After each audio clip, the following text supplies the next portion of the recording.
This is going to be an update video on how I planted the apple trees in pots and buckets. Check this out. This is the graft right here, and I have 1, 2, 3.5 to 4 feet of growth on some of them, and there are 10 trees on dwarfing rootstock G214 in this pot here. For the buckets, I do no more than 8 trees per bucket. I did have some trouble on some grafts taking. I don't know the quality of all the scions that I had, but the ones that did take, I got about 3 feet of growth. Here's some more right here. Some of them have 1 foot of growth, some of them have some that are smaller, but for the most part they're doing pretty well in the buckets. I'm going to try to pull them out of the buckets this season before they start pushing growth. But here's 8 trees in 1 bucket, and all of them seem to have at least 2 feet of growth on it. Here's some Mahalib cherry rootstock in buckets, about 4 or 5 per bucket. Here are some more potted apple trees in big pots.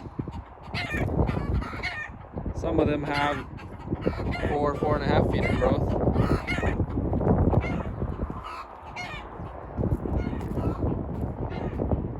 I'm also potting up black walnuts. Also, the update on these big grow boxes. So it seems like the boxes that had the strawberries in them, as well as the trees, put on less growth on the trees. So I guess I just proved right there. Notice the growth on these is like, average like 1 foot. Some of them have 2 feet versus here 2.5 to 3 feet with no strawberries. Here's also 3 feet average, 3.5 pears in this box with no strawberries. Here's some pears and apples in this box with strawberries. Noticeably smaller growth. So they do compete for nutrients if they are in containers. If it's in the ground, I haven't seen as much of a problem. You can put cover crops underneath your trees and they'll be fine, but in a potted situation like this, even though it's pretty big, it's a big enough box, I thought that the strawberries would have enough room on the surface, but because the soil is so soft and has really very good drainage, the strawberries tend to want to go deep also, and they take up the root space of the apples. So I'm going to pull the strawberries out, and I'm not going to plant strawberries together with the apple and pear trees. And that's one of the reasons why some of these put on such a little amount of growth, less than 1 foot. Some of them just barely took and didn't put on much growth. I'm not sure if I want to move them out of these boxes even this season because of the small amount of growth. The other problem is it's difficult to water these.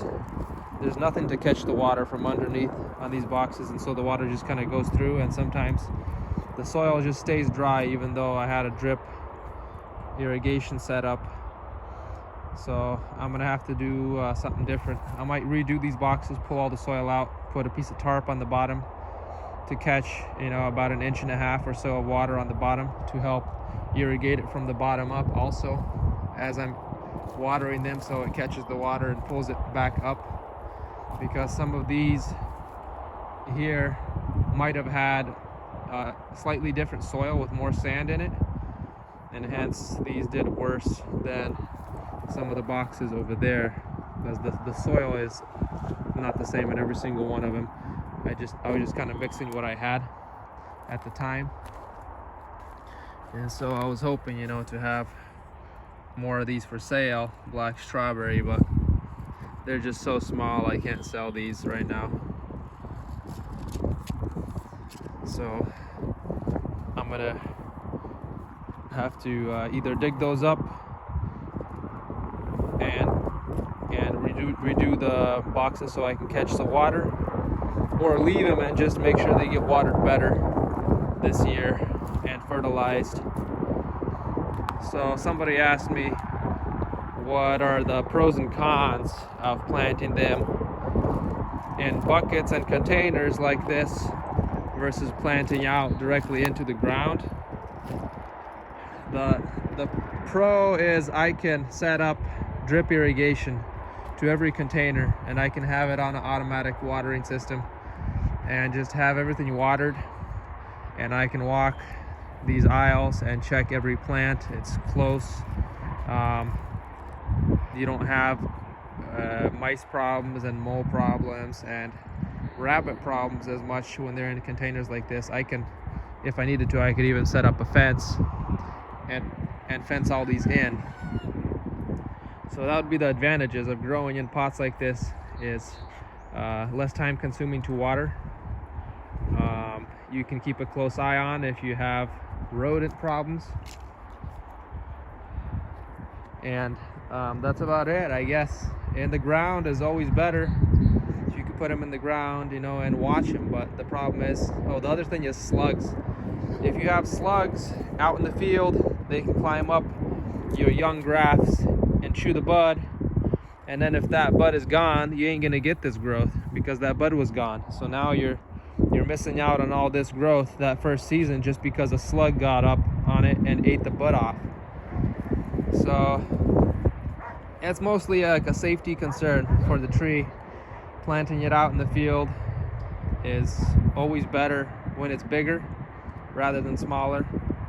If you have a small bare root that you have just grafted and it's thin and you just grafted it, you know, I'd prefer to put it in a pot, watch it for a season.